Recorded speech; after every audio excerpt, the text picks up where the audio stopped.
ജീവിതത്തിൽ, കുടുംബത്തിൽ സമാധാനമുണ്ടാകാൻ, ശാന്തതയുണ്ടാകാൻ നാം ആഗ്രഹിക്കും.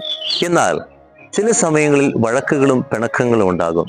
എന്നാൽ കുരിശിലെ യേശുനാഥൻ 2 പാഠങ്ങൾ സമാധാനത്തിനായി നമ്മളെ പഠിപ്പിക്കുന്നുണ്ട്. ആദ്യമായി, വിട്ടുകൊടുക്കാൻ മനസ്സുണ്ടാവുക. പിതാവിന്റെ ഹിതത്തിന് വേണ്ടി യേശുനാഥൻ എല്ലാം വിട്ടുകൊടുത്തു. നമ്മുടെ കുടുംബത്തെ പൂർണ്ണമായി ദൈവത്തിന് സമർപ്പിക്കാനുള്ള മനസ്സുണ്ടാകണം. ദൈവം എവിടെയുണ്ടോ ആ കുടുംബങ്ങളിൽ, ആ സ്ഥലങ്ങളിൽ സമാധാനം, സന്തോഷം ഉണ്ടാകും.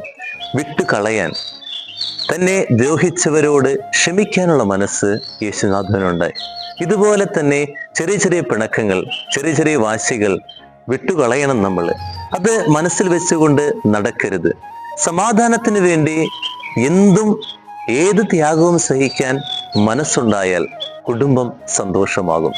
കുരിശിൽ നിന്ന് ഈ പാഠം നമുക്ക് പഠിക്കാം. ദൈവം അനുഗ്രഹിക്കട്ടെ.